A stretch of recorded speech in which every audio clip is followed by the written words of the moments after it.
서울광역방송센터입니다. 여의도 초대석. 오늘은 8.28 더불어민주당 전당대회 당대표 컷오프를 통과해 본선 무대에 오른 재선 강훈식 의원 스튜디오에 모셨습니다. 의원님 안녕하세요. 네, 안녕하세요. 강훈식입니다.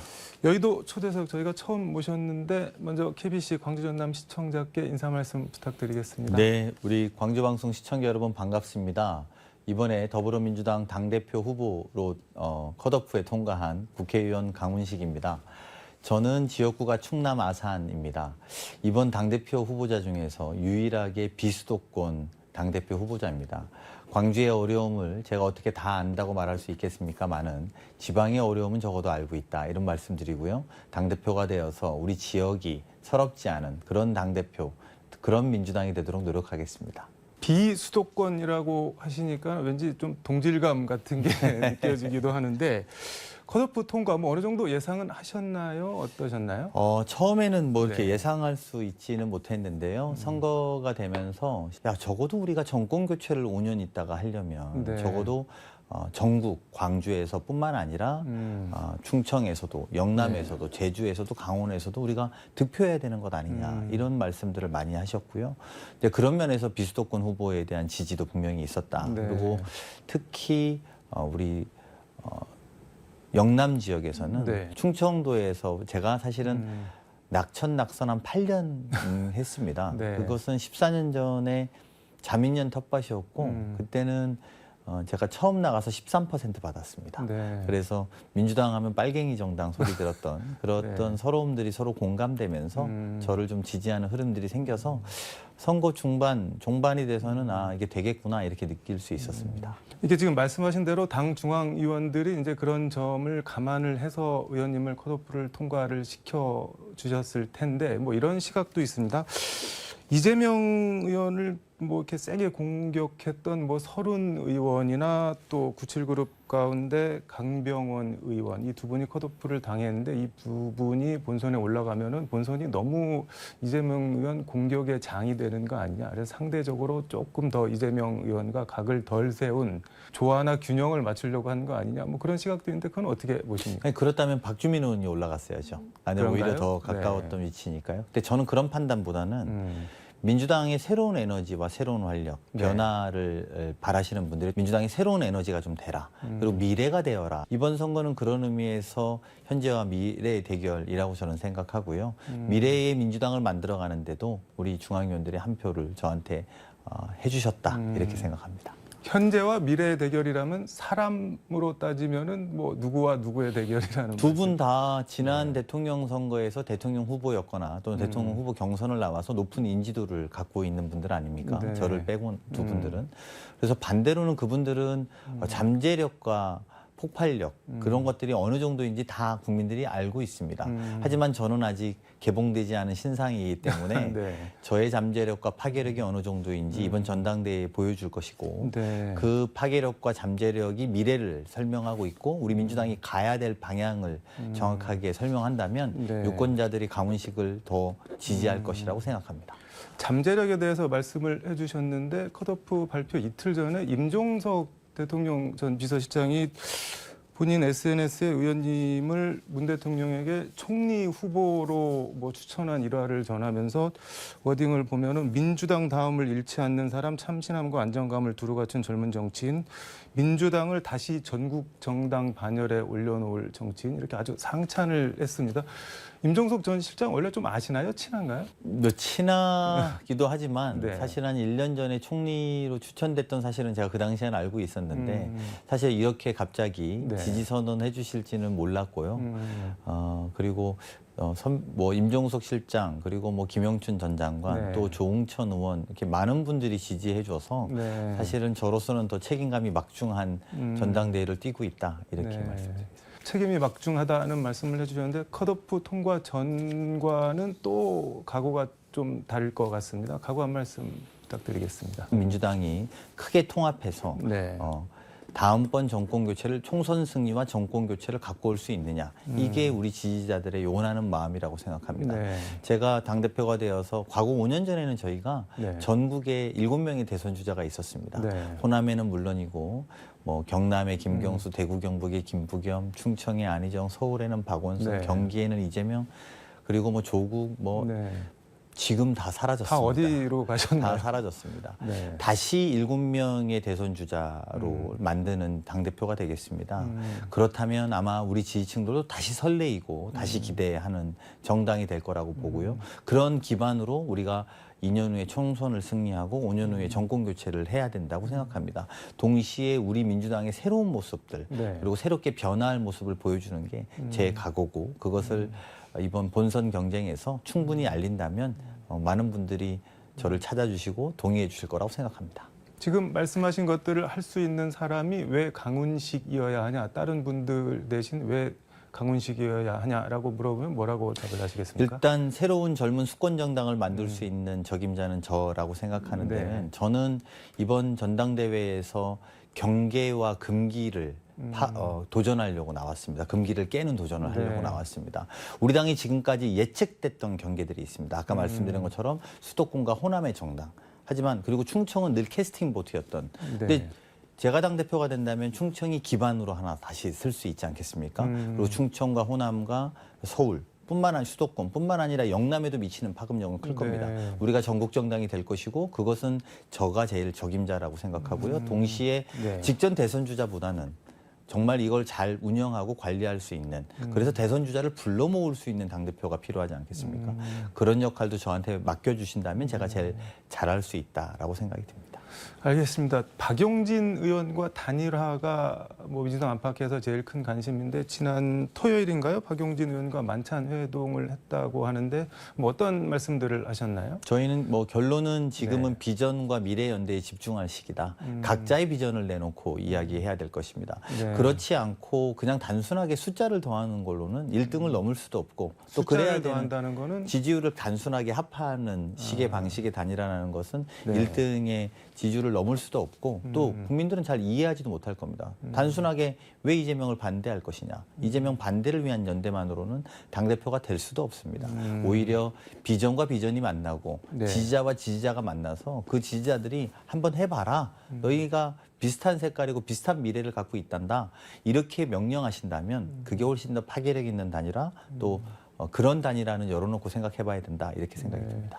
파괴력 있는 단일화가 되어야 된다는 말씀을 여러 번 강조하셨는데 본인한테도 파괴력이 있다고 생각하시나요? 물론이죠. 강훈식으로의 단일화가 네. 왜 더 파괴력이 아까 있을까요? 말씀드린 것처럼 네. 제가 아직 개봉되지 않은 그리고 저의 잠재력과 파괴력은 아무도 예측하지 못하기 때문에 네.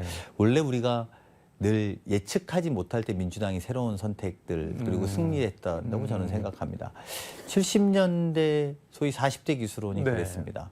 구상유치라고 비웃었지만 박정희 정부랑 가장 겁없이 싸우는 우린 주자들을 만들어냈고 저 역시 40대인 저에게 당대표를 나가라고 하는 것은 겁없이 윤석열 정부랑 싸우라는 명령으로 생각합니다. 네. DJP 연합이 그랬습니다. 생각지도 않았던 가장 진보적인 DJ와 가장 보수적인 JP가 연합해서 첫 번째 역사적 수평적 정권 교체를 네. 이뤘다는 것도 새로운 파격이었습니다. 그리고 부산 사람 노무현을 광주가 대통령 후보 만들었을 때 우리 당이 다시 설레이고 가장 네. 파괴력이 있었습니다. 지금은 그게 제가 주인공이라고 감히 자부하고 싶습니다. 설레임에 대해서 말씀을 해주셨는데 가슴 뛰는 단일화가 되어야 한다라고 말씀을 하셨습니다. 가슴 뛰는 단일화는 뭐 어떤 단일화인가요? 예측하지 못했던 단일화가 그렇지 않을까요? 그리고 비전과 비전이 만나서 민주당의 미래를 이들에게 맡겨야겠구나. 이런 확신이 드는 사람과 지지자들이 이야기할 때 그런 가슴 뛰는 단일화가 아닐까요? 그냥 여의도에서 후보와 후보가 단일화하는 모습은 아무런 지지자들과 민주당을 좋아하시는 분들에게 비전이 될 수 없다고 생각합니다. 말씀을 들어보니까는 예측하지 못한 단일화는 이제 일반적인 관측은 뭐 박용진 의원이 조금 더 지지율이 높게 나왔으니까 뭐 박용진 의원으로의 단일화를 얘기하는 거 아니냐. 그렇지만 그걸 깨는 예측하지 못하는 단일화를 하시겠다. 뭐 그런 취지로 들리는데 맞습니까? 아닙니다. 단일화가 네. 제가 말씀드리고 있는 관점이 중심은 아니고요. 네. 지금은 비전을 경쟁할 때가 중심이라는 말씀입니다. 네. 그것이 모이는 것이 파괴력이 있는 것이고 그 안에서 예측하지 못하는 결과가 나올 수 있다는 말씀을 드리고 싶습니다. 네. 그럼 단도직입적으로 하나 좀 다시 여쭙겠습니다. 단일화를 하면 좋고 뭐 안 할 수도 있고 정도인가요? 아니면 반드시 해야 되는데 그 뭐 시기와 방법의 문제다. 뭐 어느 쪽이신가요? 중심은 비전 경쟁에 있다고 봅니다. 전자라는 말씀. 비전 경쟁이 어떻게 되느냐에 따라 다르죠. 그냥 이렇게 생각하시면 좀 편할 것 같습니다. 네.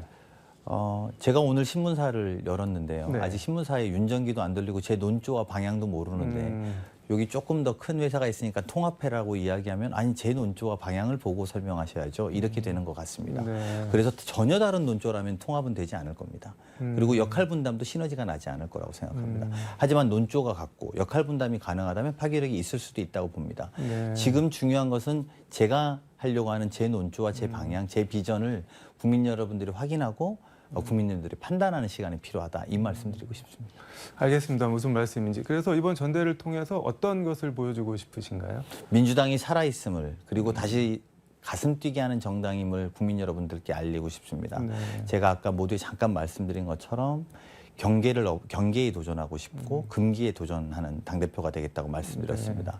어대명 어차피 대표는 이재명 대세로는 인정하십니까? 아니면 그것도 뭐 대세론까지는 아니다라고 보십니까? 제가 한 달 전에 출마 선언했을 때는 네. 컷오프 통과할 거라고 예측하는 사람이 없었는데요. 네.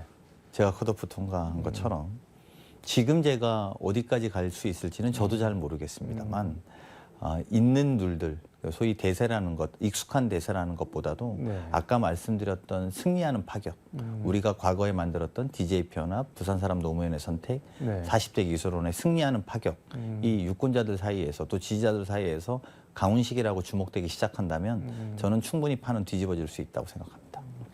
이재명 의원이 뭐 약간 지금 꼬리표처럼 따라다니는 게 사법 리스크인데 당대표가 되는 순간 뭐 본인이 원하든 원하지 않든 뭐 수렁으로 끌려 들어갈 수 있다. 당 전체가 뭐 이런 의견이 있고 반대쪽에서는 자해공갈단이다. 뭐 이렇게 반발을 하는데 어느 쪽이십니까? 어떻게 보십니까? 우리는 지금 전당대회에서 당대표로 나선 사람들입니다. 이재명 의원은 민주당의 의원입니다. 네. 당대표 후보자들이 여당에서 제기한 문제로 여당에서 만드는 사법 리스크를 가지고 사법 리스크라고 표현하는 그런 전체가 표현들은 문제다. 당대표 후보로서의 적절한지에 대해서 저는 되물어봐야 된다고 생각합니다. 두 번째는 동시에 지난 대통령 선거에서 네. 이런 리스크가 있었던 사람을 그럼 우리가 대통령 후보로 만들었다는 결과밖에 되지 않는 자가당착일 수 있다는 점도 우리가 지적하지 않을 수 없다고 봅니다. 네. 다만 네. 사실로 드러날 경우에 이재명 의원께서 본인의 입장과 책임져야 될 일이 있으면 책임이 져야 된다고 생각합니다. 근데 지금 그거 드러나지 않은 상황에서 마치 그것의 의혹들만 가지고 민주당 전당대회에 끌어들이는 것은 당대표 후보자의 역할은 아니라고 생각합니다.